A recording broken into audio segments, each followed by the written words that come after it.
Shalom, Bapak Ibu Saudara sekalian. Apa kabar Anda hari ini? Harap anugerah Tuhan senantiasa menyertai hidup kita sekalian. Selamat datang dan bergabung di dalam pelayanan Sepatu Ministry yang baru pertama kali mendengarkan. Welcome. Boleh silakan subscribe channel ini, kemudian bisa sharingan ke orang lain supaya banyak orang dapatkan berkat dari firman Tuhan. Saudaraku, di dalam minggu ini beberapa dari kita akan merayakan perayaan Imlek, satu perayaan yang meriah, keluargaan. Dan saya berdoa kiranya kasih setia Tuhan, penyertaan Tuhan boleh hadir dalam kehidupan kita dan keluarga. Mari sebelum kita mendengar firman Tuhan tentang janji Tuhan yang keempat hari ini, kita berdoa terlebih dahulu. Mari kita berdoa. Kepada dalam surga kami mengucap syukur buat berkat Tuhan kepada kami, kepada kehidupan kami semua.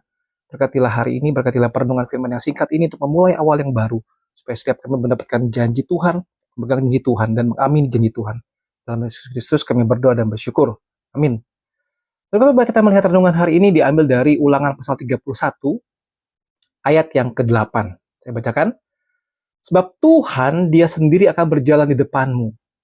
Dia sendiri akan menyertai engkau. Dia tidak akan membiarkan engkau dan tidak akan meninggalkan engkau. Janganlah takut dan janganlah patah hati.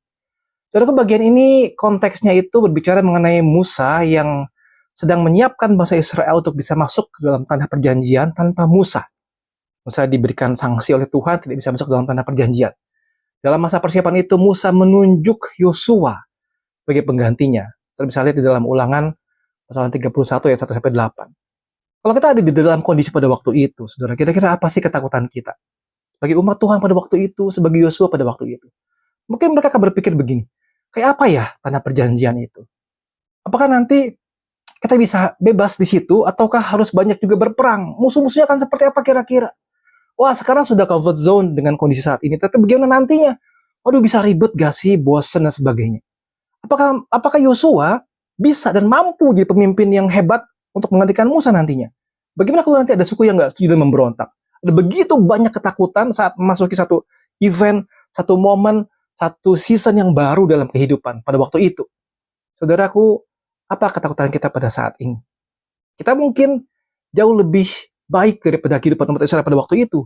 Tapi saya percaya ada di antara kita mungkin yang juga punya ketakutan, punya kecemasan. Ada janji Tuhan yang berkata, sebab Tuhan, Dia sendiri akan berjalan di depanmu, Dia sendiri akan menyertai engkau. Tidak akan membiarkan engkau dan tidak akan meninggalkan engkau. Janganlah takut dan janganlah patah hati. Saudara, apa artinya? Pertama disebutkan di sini, Dia akan membela kita. Lihat pasal 31 ayat 3-5. Tuhan Allahmu, Dia akan menyeberang di depanmu, Dia yang akan memundahkan bangsa-bangsa itu dari hadapanmu, sehingga engkau dapat memiliki negeri mereka. Yosua, Dia yang akan menyeberang di depanmu seperti yang difirmankan Tuhan.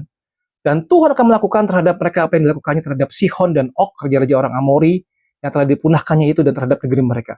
Tuhan akan menyerahkan mereka kepadamu. Haruslah kamu melakukan kepada mereka tepat seperti yang diperintah yang aku sampaikan kepadamu. Sangat indah sekali, saudara. Tuhan berkata di sini, aku akan berperang bagi umatku. Itu kira-kira. Saudara, Allah akan membela kita. Tidak perlu takut, saudara. Dia yang memunahkan bangsa-bangsa, musuh-musuh dan sebagainya. Dalam konteks saat ini, apa yang sedang kita alami, saudara? Itu saudara renungkan. Ada peperangan apa yang sedang kau dan saya hadapi saat ini? Apakah musuh terbesarmu? Apakah ikatan dosa? Apakah kecanduankah? Ataukah kita dianiaya, dihasut, difitnah, disalah mengerti? Kita punya musuh-musuh yang kita tidak cari, tapi mereka memusuhi kita karena iman kita kepada Tuhan. Apapun itu, saudara, Allah akan berperang bagi kita, dan Dia akan membela kita. So, bagian yang kedua, pemahaman ayat ini adalah Dia mengingatkan kita akan pertolongannya, akan pertolongannya. Pasal 31 ayat yang ke-6. Kuatkanlah dan teguhkanlah hatimu, janganlah takut dan jangan gemetar karena mereka. Sebab Tuhan Allahmu, Dialah yang berjalan menyertai engkau, Dia tidak akan membiarkan engkau dan tidak akan meninggalkan engkau. Kalau ingat bagian ini, saudara, sebetulnya Musa, Tuhan ingin mengingatkan umatnya bahwa Tuhanlah yang sudah melepaskan mereka dari Mesir, bukan? Tuhanlah yang memimpin mereka menyeberangi Laut Merah, bukan? Tuhanlah yang sudah menuntun mereka masuk ke dalam tanah kering, wilderness yang begitu mengerikan selama bertahun-tahun, dan Tuhan menuntun mereka sampai mau ke dalam tanah perjanjian. Saudara, menit 13 ayat yang ke-6 berkata begini. Betul, dengan yakin kita dapat berkata, Tuhan adalah penolongku, aku tidak akan takut.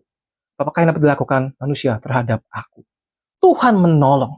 Tuhan mengingatkan umatnya bahwa Tuhan menolong Tuhan menolong. Begitu banyak hal yang terjadi.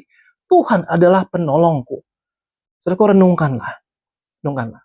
Pertolongan apakah yang sudah kita terima dari Tuhan selama ini? Pertolongan apakah yang kita rasakan selama ini? Saudara, bagian yang ketiga. Dia mengingatkan kita akan janjinya. Ayat yang ketujuh. Lalu Musa memanggil Yosua dan berkata kepadanya di depan seluruh orang Israel, kuatkanlah dan teguhkanlah hatimu, sebab kau akan masuk bersama-sama dengan bangsa ini ke negeri yang dijanjikan Tuhan dengan sumpah kepada nenek moyang mereka untuk memberikannya kepada mereka. Dan kau akan memimpin mereka sampai mereka memilikinya. Allah adalah Allah yang menepati janjinya. Disebutkan di sini, ke negeri yang dijanjikan Tuhan dengan sumpah kepada nenek moyang mereka. So, luar biasa. Allah berjanji, dia pasti menepati janjinya. Saudara, renungkanlah saat ini. Percayakah Anda pada janji-janji Allah? Seringkali, karena begitu banyak problem, kita lupa kepada Tuhan. Percayalah kepada janji-janji Allah. Saudara, yang keempat, yang terakhir adalah begini. Dia ada berjalan di depan kita. Dia akan bersama-sama dengan kita. Ayat sangat indah sekali, ayat yang ke-8. Tuhan sendiri akan berjalan di depan. Dia akan menyertai engkau. Tidak akan membiarkan engkau. Tidak akan meninggalkan engkau. Janganlah takut dan janganlah patah hati. Terus saat ini kita sangat mudah sekali. Kalau kita mau pergi kemana-mana yang belum paham areanya, tinggal set GPS, kita bisa tahu dari sini ke situ berapa waktu yang dibutuhkan lewat jalan dan sebagainya. Kita bisa lebih tenang meskipun seringkali diputar-putar lewat jalan-jalan kecil. Tapi jauh lebih baik daripada buka jendela, tanya orang. Ya kan? So, dalam hidup kita punya GPS yang begitu dahsyat, yaitu Tuhan yang menyertai. Dia sudah tahu, saudara. Dia lebih hebat daripada GPS, dia tidak akan menyusahkan kita. Dia punya kuasa yang luar biasa. Dia berjalan di depan kita. Dia berjalan berserta dengan kita. Apalagikah yang harus kita khawatirkan dan takutkan? Saudara, renungkanlah. Jangan takut. Jangan patah hati, tapi percayalah. Janji yang keempat ini adalah Tuhan akan menyertai kita. Saudaraku, sebagai penutup daripada renungan ini, saya akan mengajak kita melihat sebuah lagu. Ya. Dalam bahasa Inggris saya katakan, all the way my Savior leads me. Panjang jalan Tuhan pimpin. Saudara, lagu ini adalah lagu himne yang ditulis oleh Fanny J. Crosby 1875. Sudah tahu Fanny J. Crosby? Saya bisa Google siapakah dia. Dan nadanya ditulis oleh Dr. Robert Lowry. Nah, kisahnya seperti ini. Ini keluar saat Fanny waktu itu sedang mengalami kesulitan finansial. Dia butuh sekali uang. Suatu ketika dia sangat butuh uang. Kemudian sebagaimana kebiasaannya dia mulai berdoa. Dia berdoa. Beberapa menit kemudian seorang pria mempersembahkan uang sebanyak $5, saudara. $5 bukan hal yang kecil. So, saya convert ya, dihitung inflasi, kira-kira saat ini setara dengan 83.300.000. Tiba-tiba ada orang datang, mempersembahkan $5 buat dia. Jumlah itu adalah uang yang tepat yang Fanny butuhkan saat itu. Wah, dengan penuh ucapan syukur dia mengatakan, aku tidak dapat mengatakan apa-apa tentang hal ini, kecuali percaya bahwa Tuhan menaruh di dalam hati pria yang baik ini untuk membawa uang tersebut kepadaku. Untuk respon kebaikan Tuhan, dia menulis sebuah puisi yang berjudul All the Way My Savior Leads Me. Sepanjang jalan Tuhan pimpin. Saudara, teksnya sangat indah sekali. Sepanjang jalan Tuhan pimpin itu cukup bagiku. Rahmatnya selalu serta dan melindungi aku. Penghiburan dari surga jika Tuhan sertaku. Tentulah semua yang diperbuatnya itu baik. Yang diperbuatnya itu baik. Sudah sepanjang jalan Tuhan pimpin. Penyertaan Tuhan kita perlukan. Janji Tuhan kita pegang. Dan kita rasakan sungguh-sungguh bahwa sepanjang jalan Tuhan pimpin. Ya Tuhan yang begitu luar biasa, yang begitu berkuasa, boleh menyertai kehidupan kita sekalian. Sepanjang jalan Tuhan pimpin kita. Amin.